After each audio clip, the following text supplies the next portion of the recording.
नमस्कार, मैं हूँ आपके साथ कंचन मिश्रा। अपडेट मीडिया 24x7 में आप सभी का स्वागत है। अपडेट मीडिया 24x7 के समस्त परिवार की ओर से आप सभी को गणतंत्र दिवस की बहुत बहुत शुभकामनाएं।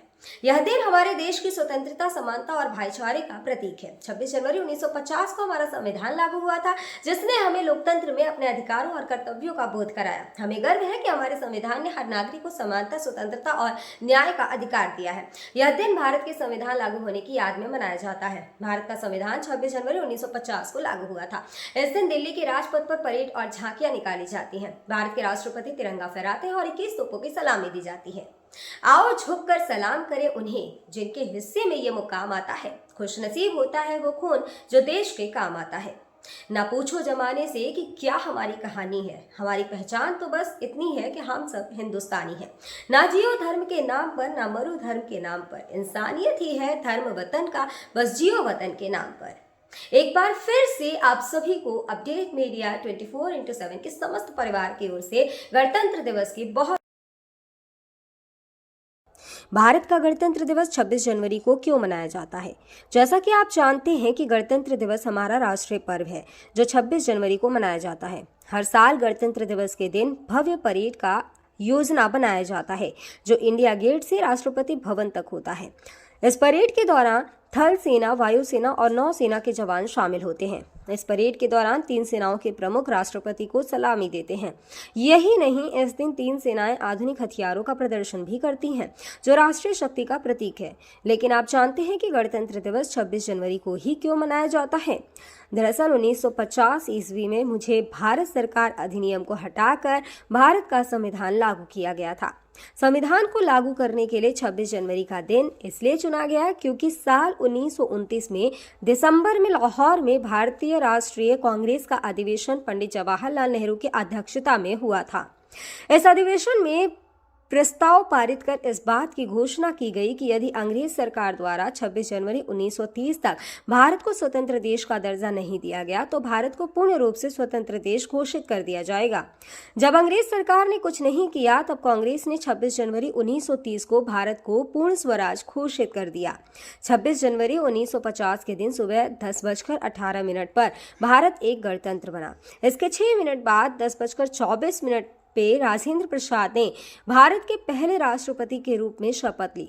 इस दिन पहली बार बतौर राष्ट्रपति डॉक्टर राजेंद्र प्रसाद बग्घी पर बैठकर राष्ट्रपति भवन से निकले थे। इस दिन पहली बार भारतीय सैन्य बल की सलामी ली। पहली बार उन्हें गॉर्ड ऑफ स्वामित्व दिया गया था। गणतंत्र दिवस के दिन भारत में राष्ट्रीय अवकाश भी घोषित किया जाता है।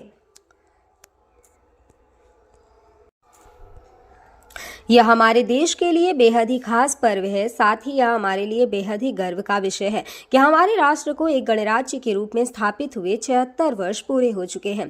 देश की संप्रभुता और एकीकरण को दर्शाने वाला यह त्योहार हर भारतीय के मन में देशभक्ति की भावना का संचार करता है। 26 जनवरी 1950 21 तोपों की सलामी के साथ तिरंगा फहराते हुए राष्ट्रपति डॉक्टर राजेंद्र प्रसाद ने स्वतंत्र भारत का स्वनिर्मित संविधान लागू किया।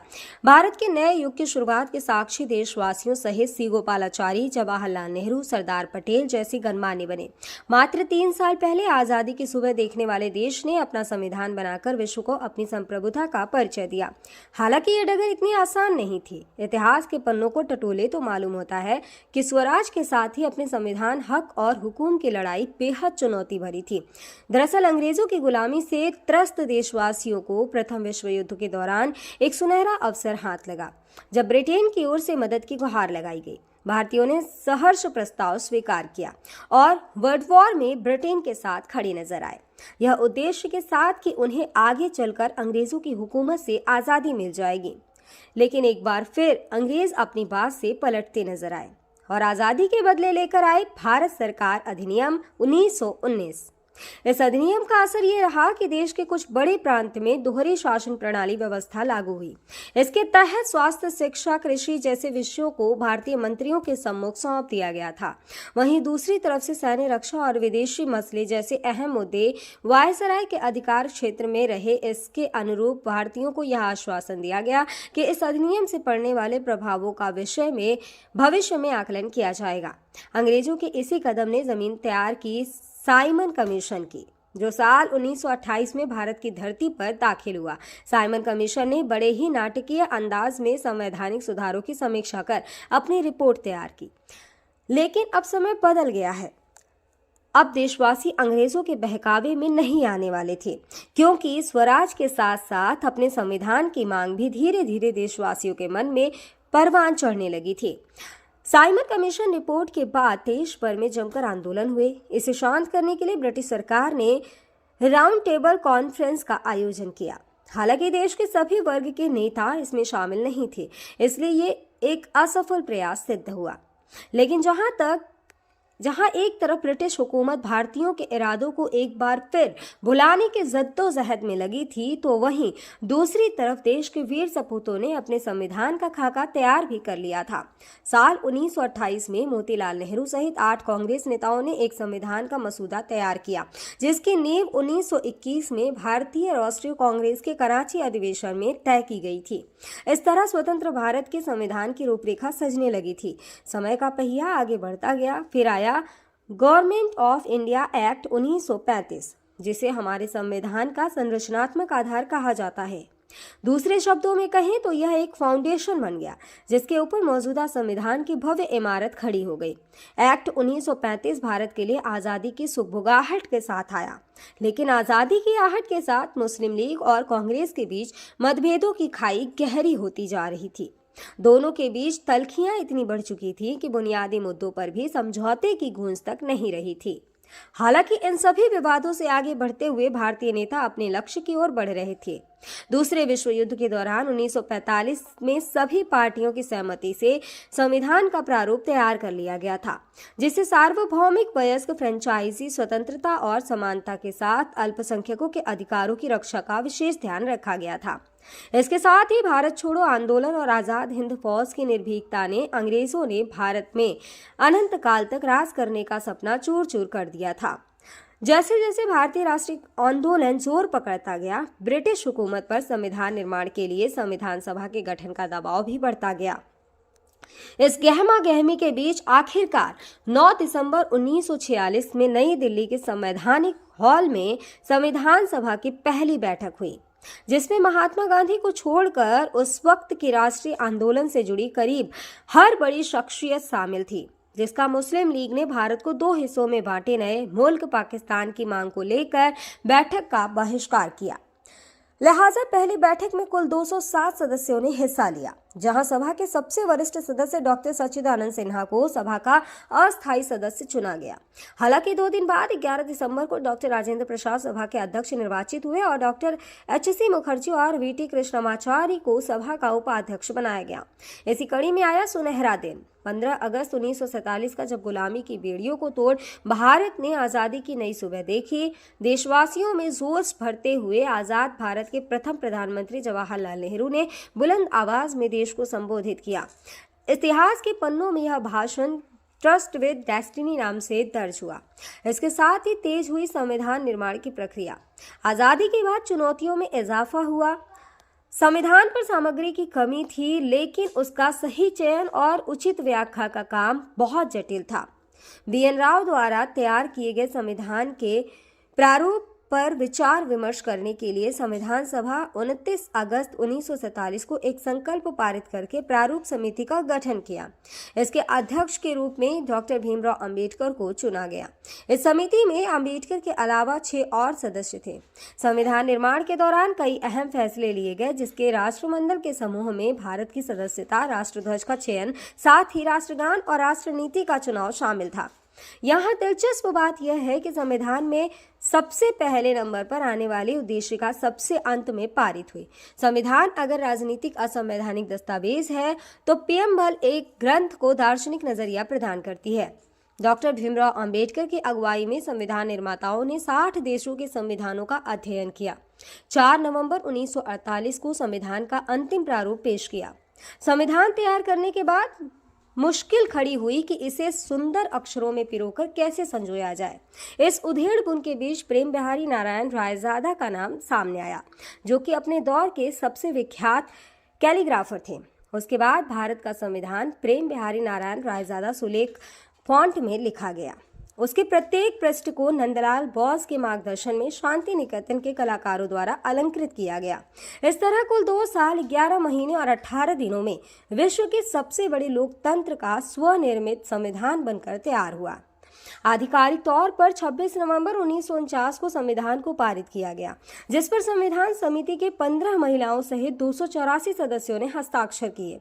वहीं संविधान लागू करने के लिए 26 नवंबर को चुना गया, क्योंकि 26 जनवरी 1930 को भारतीय कांग्रेस के लाहौर अधिवेशन में पूर्ण स्वराज का प्रस्ताव रखा गया था। इतिहास में इसे प्रथम स्वतंत्रता दिवस के रूप में भी जाना जाता है। यही कारण है संविधान लागू करने के लिए भारत के प्रथम स्वतंत्रता दिवस यानी 26 जनवरी को चुना गया। 26 जनवरी 1950 दिल्ली की सर्दी को देशभक्ति मात दे रही थी, जब राजगोपालाचारी ने अपने शब्दों में भारत को संप्रभु लोकतांत्रिक गणतंत्र घोषित किया। इसके बाद डॉक्टर राजेंद्र प्रसाद को भारत के पहले राष्ट्रपति की शपथ दिलाई गई। उसके बाद सार्वजनिक समारोह की शुरुआत हुई, जिसमें राष्ट्रपति डॉक्टर राजेंद्र प्रसाद और मुख्य अतिथि इंडोनेशिया के अध्यक्ष सुकर्नो हुए और मुख्य अतिथि इंडोनेशिया के अध्यक्ष सुकर्नो भी शामिल हुए। इसी तरह दिनांक 26 जनवरी 1950 इतिहास के पन्नों में स्वर्णिम अक्षरों में दर्ज हो गया। ग्राम पचीपुरी ब्लॉक कोंच जनपद जालौन प्रधान नीतू और प्रतिनिधि अवधेश की ओर से समस्त गांव वासियों, नगर वासियों और देशवासियों को गणतंत्र दिवस की बहुत बहुत शुभकामनाएं। और साथ ही भारत में एक और बीमारी ने दस्तक दे दी है। ये बीमारी है HMPV। चीन के बाद अब भारत में भी HMPV ने दस्तक दे दी है। भारत में HMPV के 2 केसेस मिले हैं, जिसके बाद लोगों के मन में डर और सवाल पैदा हो गए हैं। सवाल ये कि HMPV वायरस क्या है, HMPV वायरस के लक्षण क्या है, HMPV वायरस से कैसे करें बचाव और क्या HMPV कोई नया वायरस है। अगर आपके मन में भी ये सवाल है तो यहाँ आपको हर सवाल के जवाब मिल जाएंगे।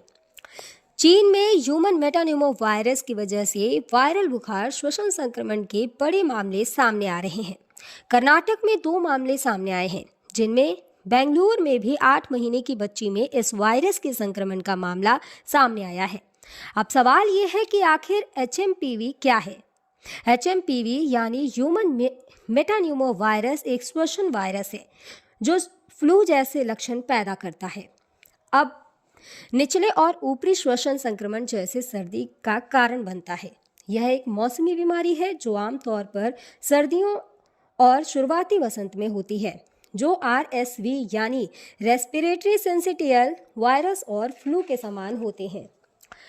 इससे बचाव के लिए HMPV आमतौर पर बच्चों में ही डिटेक्ट होता है। सभी फ्लू सैंपल में से 0.7 फीसद में HMPV होते हैं। इसके लक्षण है कि HMPV वायरस को ह्यूमन मेटान्यूमो वायरस या ह्यूमो वायरस कहते हैं, जिसके लक्षण काफ़ी हद तक सामान्य सर्दी जुकाम के समान होते हैं। सामान्य मामलों में यह खांसी या गले में घरघराहट, नाक बहने या गले में खराश का कारण बनता है। छोटे बच्चों या बुजुर्गों में HMPV का संक्रमण गंभीर हो सकता है। कमज़ोर ह्यूमन सिस्टम वाले लोगों में भी ये वायरस गंभीर बीमारी का कारण बन सकता है।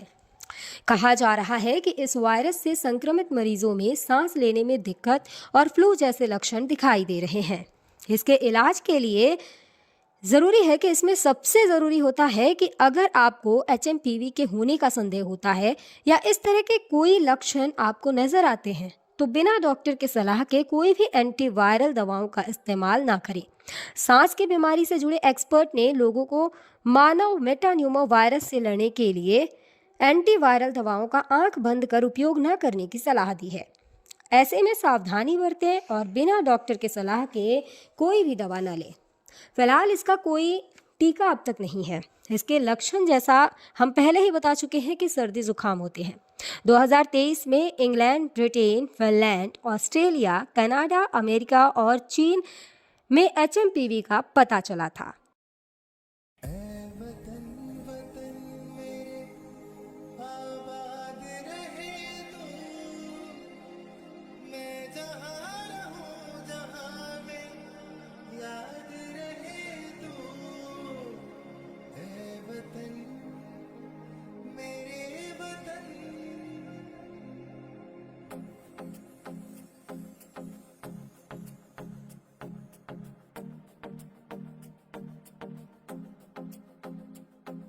मेरा रंग दे